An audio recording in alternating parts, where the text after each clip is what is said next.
Good evening, everybody. I know some of you have been looking forward to this show. I have a very special guest today, and I'm very honored to introduce Her Royal Highness Princess Leia of Romania. Good evening. Good evening, Nora, dear friend. How are you? In your presence, I'm always happy. You're so sweet. I tried to say, I said, we're going to pretend like we're in my living room, and there's a camera there, and we're going to have a conversation, and we will talk about whatever you feel like talking about. And whatever's interesting for your massive army of admirers. Oh, you're so sweet. I want to say thank you very much for the flowers, which I was like, that is so sweet. And actually, you're right, they do match my dress, except the funny thing is my dress looks more orange on TV than red. Did you notice? Curious, yeah? Exactly. Actually, from live television, it's Reagan red. Reagan red. So I don't know about they call it Reagan red? Oh, isn't that interesting? The orange, yes. Okay. So you were so kind to get us pictures, because these, for the people viewing, are family pictures, okay, that they very kindly allowed us to put on the show. So from time, from time to time, maybe you'll, oh, I remember this one. This was with Monica when she was still here. Of course, of course. Yes, okay. Yes, so a happy picture. Yes, we've had some great moments together. I think because we have very lively sons who are far too intelligent to say or do many things boring, it keeps us lively also. And so we've had soul mothers, if you will, comparing notes, but also it's the adventure of being in a country that is breathing liberty, that is deserves to catch up on the various, let's say, sacrifices, but the good things that have happened to Romania in the different epochs. Very, very much. It's a secret to most Europeans, and perhaps it's the good Lord's way of preparing Romania for important things, because the Romanian women are so special. I don't say that because I'm only Romanian. Both of my parents were born and raised in Romania, Arad and Alba Iulia. But I've noticed that although I've worked, lived, or studied in the East and the West, I find the women here keep their femininity, they guard their femininity, but they are hard workers, extremely well balanced with their job or career, their family, the duties to the religion, but also the responsibilities that you as an American Canadian, and myself 100% Romanian, but having lived abroad, I have never seen a nation of women that took such care and had so many responsibilities for their extended family. That's something that I think is rather unique about Romanian women. It's not just taking care of their husband or their partner and their children, etc. It's the mother-in-law, it's the cousins. Oh, I have to leave early because I must drive my grandmother to the dentist, something like that. They're not complaining. I am amazed on how they do their work. They don't really mire in bad gossip. They've got so many preparations for the next stage of Romania, which I hope will be well-deserved, absolutely well-deserved. I have two questions for you. Actually, I have a comment about what you just said. For me, coming from outside, it was very interesting to see here, because I've lived in Canada, I've lived in Los Angeles, and I've lived in London. And here with the family is so involved. Yes. They go, they spend time with the grandparents, help raise the children, which for us is very unusual. Where I'm from, the grandparents they see once in a blue moon, mm-hmm. and they don't really have the interaction that they have here, and it's taken for granted. And I was so surprised and pleasantly surprised, but it was a bit shocking at first. I'm like, well, where are the kids with the grandparents? I'm like, the whole summer? I said, well, I couldn't imagine doing that. That was very different for us, number one. Number two, my question now, how did you adjust to that after having been brought up in a Western society and with, I'm sure, the influence of the Western mentality and coming here? How did you adjust to that? As usual, good question, Nora. If I would have morphed from San Francisco to Bucharest, yes, it would have been a challenging adjustment. Not good or bad, just a challenge. But on one hand, because I was lucky enough to be in the right place at the wrong time, I did get accepted to do my postgraduate in Oxford. And Oxford was a more logical segue to Bucharest because it is serious, it is not joking about everything, and you do find that a little bit in some of the American cities. Everything is a joke, everything is a joke. And here, because of the fact that I think that the Romanians have such a rich history, and I learned not to be humble, but learned to see our own problems of education in the West and the fact that so many budgets are being cut. I do see that still in Romania, and education is highly, highly valued and sought after. And what else is different, frankly, and again, having come direct from Oxford, it was not unusual for me to see women here continuing their education. Most people think that after high school or after college and when you do your family, then you just not relax, you vegetate your own development.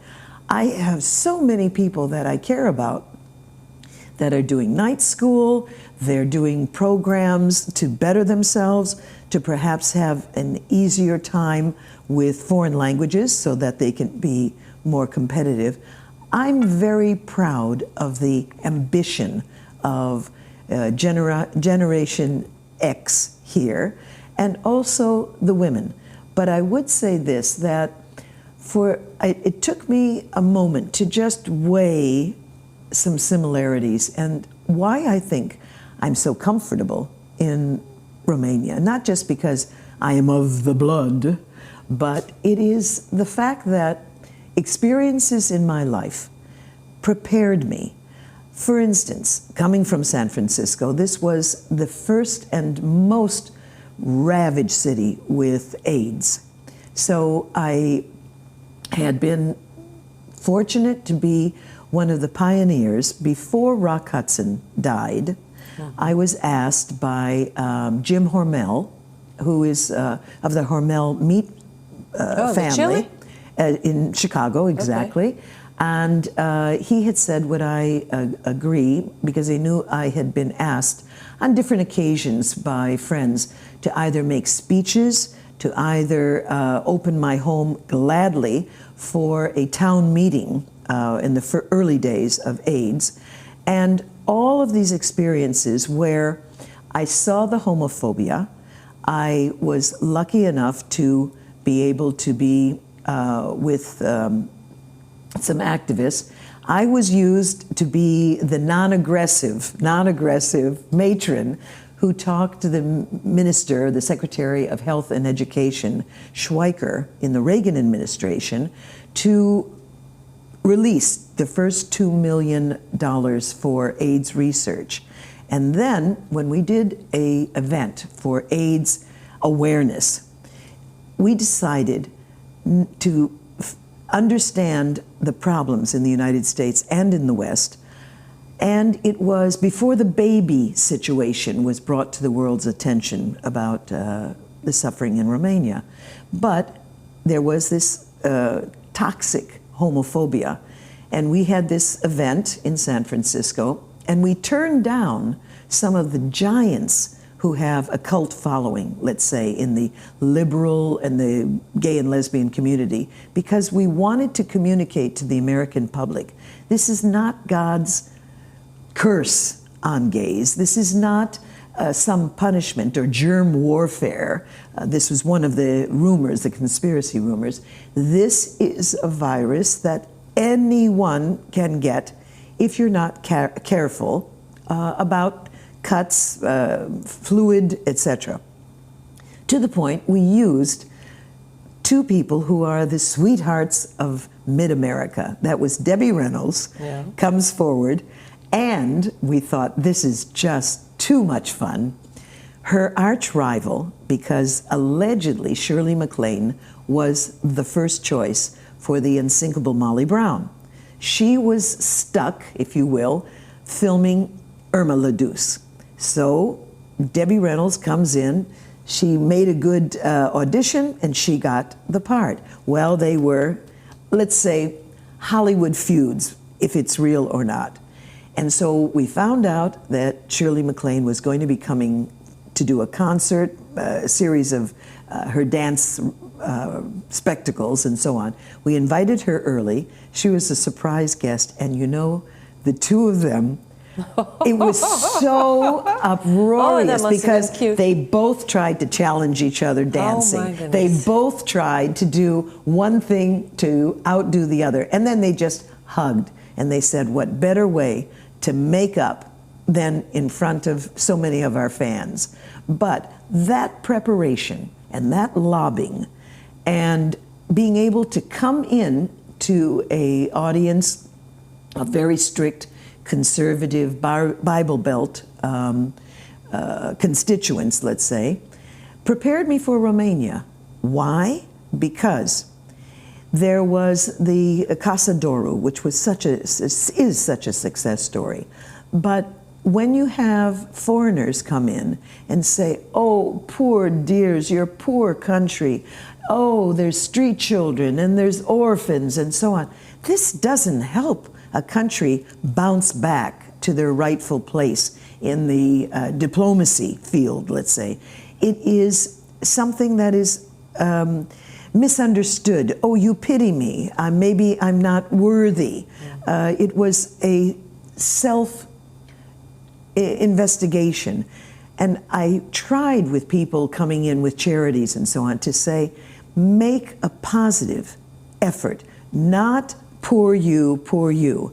And the situation actually with orphans, I was most happy with the preparation that I had of being on a commission in the United States called WAIF. Jane Russell founded it in World War II. And hence Reagan, her not co-star, but colleague in Hollywood, was genuinely a marvelous asset on the board.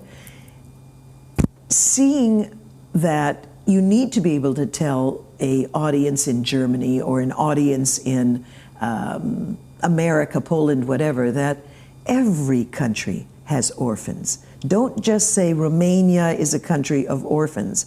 And if they are, they're handling the problem as best they can to give a sense of worth, a sense of caring, touching, treating each child as God's gift.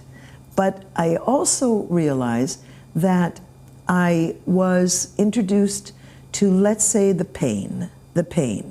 Having been asked by the Reagan administration, and particularly Vice President George Bush, the late George Bush Sr., who had invited Archbishop Desmond Tutu to come to the United States after he got the Peace Prize, when Mandela was still in prison.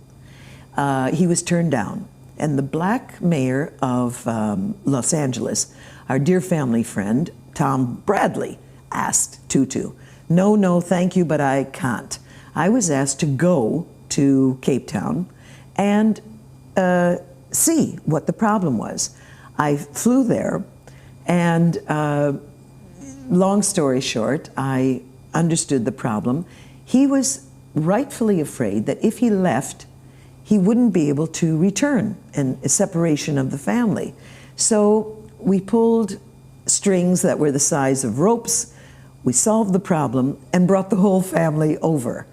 But what I saw is I learned very, very eagerly from him. When you have hecklers, when you have people who are torn with hate about a cause, a project, or the country of Romania, because it had an unfortunate reputation, very unfounded, but it was there. To flip it, not with, let's say, humor to in any way minimize it, but to handle it with a light touch and also to flip the situation. That experience of dealing with hatred prepared me for the reaction that we had when my husband and I decided we want to get married in Romania. Some people have got to start knowing and forcing the press to show the real Romania, the hidden treasure of Europe, our people, and the literacy rate and the gifts we have from nature, etc. So when I had to deal with friends who were afraid to come to Romania, or those that came with suitcases filled with soap and canned food and so on, it made me realize that there's good work to be done. But lastly, the experience I had about living like you did in London, and was a great admirer of Thatcher and what she did for tourism, investment, by encouraging merchant ivory to make films in England. It was, the best compliment is to copy, but to acknowledge her pioneering spirits. And our mission, if you would be, that it was to help create jobs, to bring the attention of the world through movies that would be filmed in Romania. And one story that you, who have been to the Oscars, will appreciate, one person who is very decent to us, and I know he's having an unfortunate time, but this was when Harvey Weinstein was on top, totally on top, was we were invited to meet him in Paris, and what woman doesn't jump at the chance to go? Okay. We met, and he had said that he was very disappointed with what happened in Poland and what happened to his film crew in Bulgaria. And I said, I don't want to hear about that. I'm sure this will be rectified. But in Romania, we show respect to the directors. We're not just starstruck. We adore artistry. We adore the power of the films to make a change. And we convinced him to come. And I said, we can't make I didn't know any of this. Oh yes, we cannot make a guarantee, but I said, I promise you that we will answer Anthony Mangelis, the director, his call if he has any hiccup or any problem. Well, I didn't regret saying that, but at 2 o'clock in the morning, phone rings, and there's Mr. Mangela, panic-stricken because the 2,000 extras from Italy, they're bringing in extras from Italy, if you can imagine this. The soldiers in the pit, the war scenes from the Civil War, no speaking. So why bring them all the way from Italy? Well, they were stuck in customs because some idiots in their group brought drugs. And so the whole group was held hostage. Oh my goodness. We then were asked, can you help? Can you fix the problem? Well, thank goodness to the fine Minister of Defense, Tinka at the time. Pașcu was Secretary of State. And we said, can we have a meeting now, right now? And it's only good news, but please trust us. So we went there, explained the situation. We said we've been able to get an assurance that The Romanian soldiers would get the same salary as the Italian extras. They'd eat the same food as Jude Law, Nicole Kidman, Donald Sutherland, etc., and Renee Zellweger got a Best Supporting Actress for their part.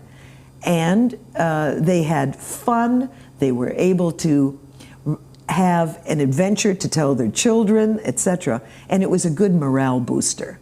And from that point, I'd have to say the experience I had of helping found the San Francisco Film Festival gave me enough of the contacts. And in Hollywood, it's like Genesis. Beget, beget, beget. If you know so-and-so and you did a good job with them, you can ask them to open the door to someone else. And so it was Francis Coppola, our former neighbor, who helped open the door for DreamWorks, which is Spielberg, of course. I saw a picture of them. Yes, yes. We were tickled that he remembered our modest presence. Please, please consider Romania. And we were at his table at the Obama inauguration. And the whole point is that nurturing of bringing the experience of the film festival and knowing how to really talk with people who have such power. You don't waste time with the schmoozing. You can't. They don't have time to They waste. want to know, are you going to be able to provide this, this, and that? And I will say this, I got the nugget of information that without a tax deduction, tax incentive, they were not that favorable. So hats off, pun intended, to Vlad Paunescu, who'd been working at Castel Films for 13 years to convince each and every minister of tourism, each and every minister of industry and government to do the smart thing and give a tax. That's why we started doing it here. Thanks to him. And that's why there are other people coming in now. Absolutely. It's a huge plus. What I learned from your country is the whole secret at the end of a program, at the end of a film or television serial, you have made in Canada, filmed in Ottawa, filmed in Vancouver. That makes a subliminal message on tourism, on investment, etc. And so who was a gentleman, we got a call from the producer of a upcoming film that was maybe going to be done. They were checking locations. And this was the Western epic on television, the McCoys, the two feuding families in the Appalachian Mountains who killed each other over several generations. And the person had said, do you want to meet the star, Kevin Costner? And I said, well, like everyone, I'm a fan of his films and so on. But no, it's not necessary. I would like to talk to whomever has the power to say yes or no to come to Romania. And he said, that's Mr. Costner. And he said, what are you wanting by doing this lobbying? He said, you know, both of you are very good. You answered all of my questions. You had facts and figures. What do you want from us? And I said, I want your word as a gentleman and a businessman. We don't take commission. When it's bringing jobs to Romania, that's our duty and our delight. What we want is for you to acknowledge when you get your Emmy, because I saw your script, and you're going to get an Emmy. Well, they got three or four. Acknowledge that it was filmed. And bless him, within 70 seconds, I believe, he said, who would have ever imagined that an American classic Western epic would be filmed flawlessly in Romania? So, bravo to chivalry. Wonderful. I've been watching the pictures. There is Prince Paul with Colin Powell. Yes. The first person who was talked about seriously to be the first black president. And he would have been, but he turned it down because his wife, who's a hugely respected lady in her own right, Marta, was afraid of assassination. So he served his country flawlessly with the Bush administration, and he is a hero to so many of us. I don't know if people know that I think you were working in the Carter administration, Both. right? Mm-hmm. Yes. She got around a lot. She has stories, and I'm slowly, because I don't have as many stories as Nora. No, yes, you do. So, Leah, there was a picture now with Nancy Pelosi. Yes, yes. Nancy. Anything you want to share with us about that? Because Oh, well, I would say gladly, because there is a formidable lady who remains constant to her principles. And I admire anyone who has served in the White House, who has served in a government in just about any country, because you could get paid so much more. You could get so much more glory and a third of the grief. Mm-hmm. But these patriots are there. And Nancy was, I'll stretch it a little bit, somewhat of a neighbor. And she's unique because she was in a generation when women went to college I think she went to St. Mary College in the Washington area because her father had been the mayor of Baltimore. Really? Yes, and she is the first to make Guinness Book of Records that it was a father and a daughter who became Congress persons. Really? So Nancy had 5 children, good Catholic family, and all 5 of them are wonderful, useful citizens, and not a single bad apple. She was a diligent mother, always sacrificing for the family, and when the last one flew the nest, that's when she said, I want to try out.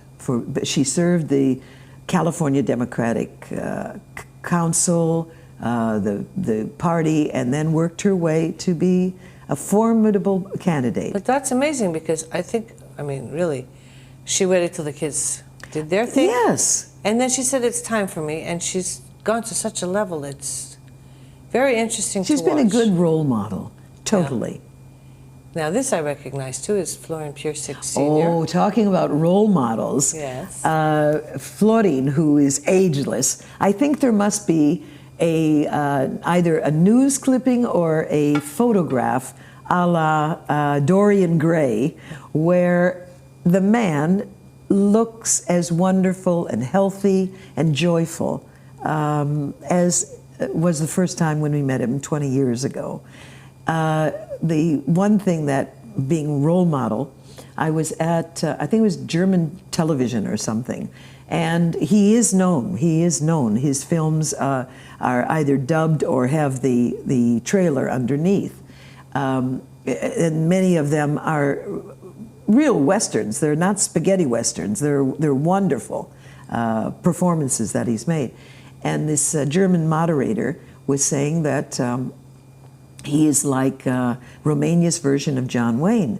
And I said, I beg to differ, because John Wayne didn't dance on his own variety show, didn't sing on his own variety show, didn't do comedies, westerns, dramas, epic dramas, but also, do you know John Wayne doing by memory Peer Gynt to the orchestration?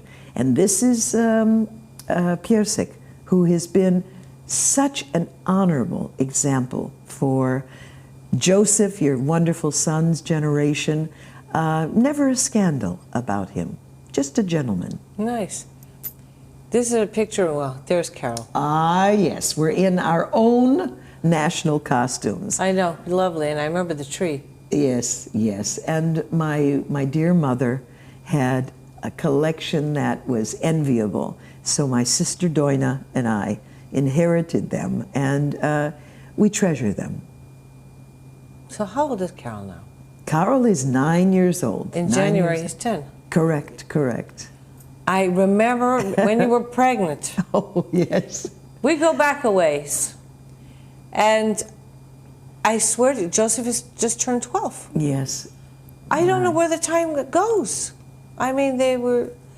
And Joseph is now as tall as me, as you know. Well, you with loving attention, discipline, and your audience probably doesn't know, but how many mothers will give up a party invitation or give up a important invitation that is for their career. Every Sunday, Nora, without being a martyr, is there helping Joseph do his homework, and it shows. I don't know. You should tell it shows. This. I mean, I'm your public relations person. I Yes. I don't think he's supposed to be. No, I'm there in case he needs my help. But it's true, because I remember you invited me a few weeks ago, and I said, no, I can't come on Sunday. And you said, I said, that's like homework day, unless there's like an absolute, really, I mean, emergency. Somebody has to be there, you know. Of course. Nose to the grindstone, all that, but you're so sweet. He's at an age where it's, you know. And I wanted to say one little thing about Florin. He was one of the people, we were very honored that we were able to launch the first breast cancer awareness in, it seems, not my statistic, but it appears to be the first in Central and Eastern Europe. And very much what was the surprise, and to understand the bravery of the women here, is we were helped, of course, by different institutions and foreign aid and so on, and mammogram machines and so on. But we had an event to launch it where we had the divas of television who, and I mean that as a compliment, Mihaela Radulescu, Andrea Marin. Yeah. Yes. Theo Trandafir. I think it was Mirabella Dower. On and on and on. Women who are in competing fields. Absolutely all of them came to cut the pink ribbon and to talk to their fans. Nice. Take care of yourself. This is how you examine, self-examine. There's no shame. Yeah. There was this feeling that it's a sign of malnutrition, or it's a sign of, you know, sometimes you have people who are crippled with superstition. And although Romanians are superstitious about lucky things, some elements are afraid that they're being punished with breast cancer. All of this, their idols put forward a message that take care of yourself. You owe it to your family, and you deserve that care. Do you know what I want to tell you I learned as a mother? And the doctor said it to me. I said, no, I have to worry about him. She said, you don't get it. Deli says to me, you have to take care of yourself first, because if you don't take care of yourself first, then you can't look after him. My father was sick, as you know, correct, for a long correct. time. And it finally, like, the penny dropped, and I'm like, you know what? If I can't do this, I'm useless to everybody, and who's going to look after it? So women have to take care. Women have to support other women. Mm-hmm. Because if we don't, who is? Who will? And I've used the analogy that when I'm clearly talking to a group that has been, let's say, indoctrinated, that you give up everything, but then you give up yourself. You give up yourself. The stronger you are with your self-confidence, the more you can imbue it to your children, and to the fact that the men here have had a difficult time because so many corporations and companies have unfortunately discriminated against even interviewing men over the age of 35, because there's this feeling that they have a lost generation.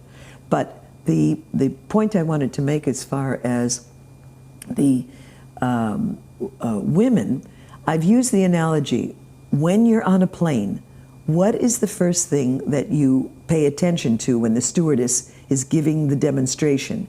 It's that when the air mask comes down, you must put it on yourself so that you're strong enough to take care of your children, your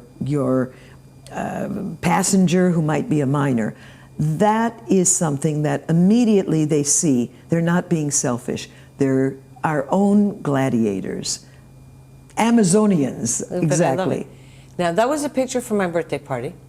The picture before this was getting an award. Now, I'll tell you why I made my own little Oscar night. Because I know quite a few of the ladies here, and they do a lot of things for charity, and I had invited Princess Leia on stage because you've done so many things that most people don't know about, okay? And I'd like them to be aware of it because I want to say chapeau to you for all the work you've done behind the scenes for all the charity. That, you know, it's very funny because I told everybody you're coming on the show. And I get a lot of different reactions, and I said, you have no idea that, because I think people do that with women who are successful, and they have this idea, but they don't really know what's there and how the depth involved. And I said, no, I want to bring it out, and I want to talk about it on the show. Well, I'd have to say this. It's always been a team effort. And what I adore about the Romanians, maybe it's that we, in our DNA, the DNA in English, is that we are stubborn. It's incapacitat. That if we want people are. Yes, to do something, I will agree with that. All right. Now, we got 10 tons of new blankets and new boots and jumpers and so on, because Romania had not experienced such a high level of floods. Now, it's not like Thailand when they had their flood or the tsunami. A country that has a, well, the water, let's put it this way. Bluntly for the audience, it's one thing to have a flood where it's warm water. That you can survive. But when you are in an area that's been deforested, the root system has collapsed, so it's a mudslide, it's a freezing cold rain and water coming through. And in the farming areas and in some of the mountain areas, there isn't insurance. It's not a social security system, and this is in the early days after the revolution. And it was very, very much of a shell-shocked community. So we were just blessed to have the army come with trucks. This is during Christmas holiday. And so the Catholic monks in Roman helped us a huge amount. They after the Christmas, they got to work, not doing missionary work, not doing anything, just rolling up their robes and digging in. So you have to also understand that if you're going in, if you don't understand the huge shame, misguided, about coming in line and asking for blankets, and also to understand the desperation where people from other areas are suffering with poverty somewhat, and so they may come into the line even though they're not qualified as a flood victim. So the gendarmerie was very gracious with everyone, asking to see the ID so that people in need were helped. But with that 10-ton, you also have to remember the pride and the fact that we even got help from Scientology. We spoke with the Orthodox Church and said, is this all right? They want to bring in tents, they want to bring in facilities, but do we have your permission? And of course this was able to be done. They did their work. It seems that in Romania, the people bring out the best because they don't ask, well, why should I do this? Why should I do that? It's more, why not? Why not? And the charity work, I'd have to say also, jobs are what is the foundation of a person's self-worth. Even if it's creating jobs like Roosevelt had done, it's the fact that you have somewhere to go, or you have a purpose of getting out of bed. And what we did is on the generosity of companies, let's say we were given $700,000 worth of sterile medical equipment, sterile medical materials, I'm sorry. Now, when companies give that, you have to be realistic. They're not trying to compete with Mother Teresa. They would like to have some acknowledgement. So what we did is we thought, who can we bring in that would be a tie to the American psyche and appreciated and recognized by the Romanians? Larry Hagman, JR, and Dallas was the only program that was allowed to be filmed. That was allowed to be shown here. Yes, and I heard that, and I said, why was that the only show? And they explained it to me. Yes, what was your explanation? I tell you yes. what I was told exactly, almost quote unquote, because we want to show how decadent the West is. And I was like, seriously? Yes. I didn't know if they were taking the piss out of me. No, it's true. And I said, okay. So I said, Dallas, why don't you take Dynasty at this point? Indeed. Okay, but I said, and that's what they show. But you see, when people now, after so many years and decades, have started to travel, they realize that there are parts in the world, that are like that. So it wasn't made just for TV. But I understood the mentality here of showing it like that, and I found that fascinating in a very unusual way. To add to the truth of that, JR was an exception because they thought him to be very manly, and he was a good family man, and he was, drop dead handsome, and so on. Well, I used my first husband's client, my late husband's client, who is Mary Martin. Now, why would Mary Martin be his mother? His mother.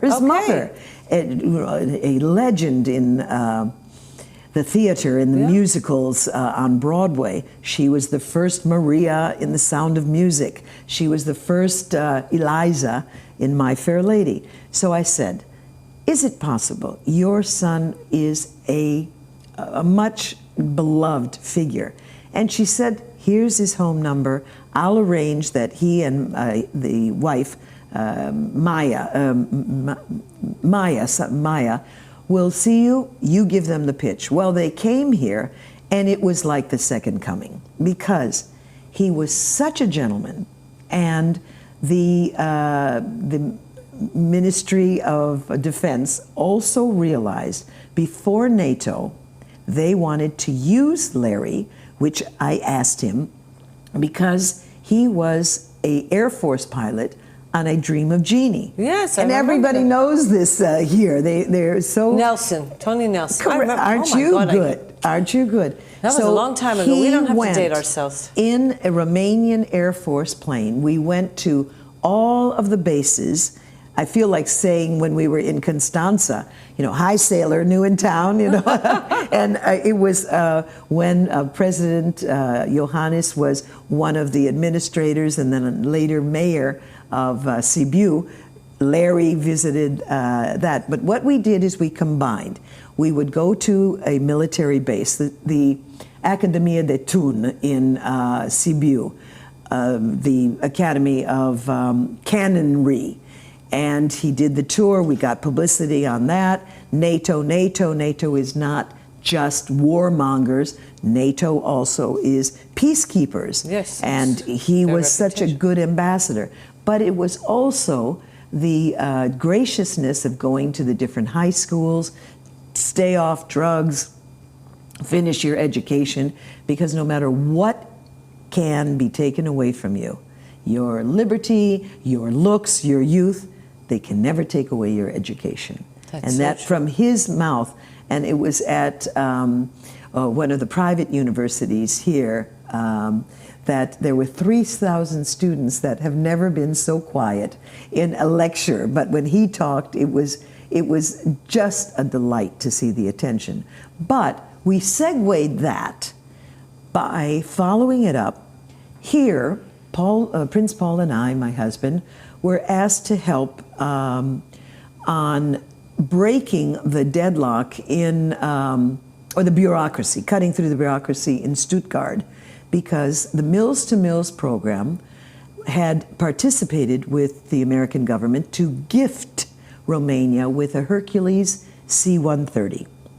And they had asked various people, and I guess I was the only one who had actually been on two, not missions, projects. I don't want to be overly I have important. so many more questions for you. So I'm going to invite you back another time if you if you don't you mind. mean the program's over? Yes, and that's what I have to say. Listen, whoever is out there in television land, if Nora Seroussi calls you, 45 minutes will go by in a snap. So You're accept so her sweet. invitation. You're so sweet. I'd like to thank Her Royal Highness Princess Leia for joining us. And we really have so many things to talk about because you've had such an interesting life and you are a role model for so many people. And I want to say thank you. I really appreciate it. Good night, everybody. I will see you in 2 weeks because next week is Thanksgiving. All the best. Night, night.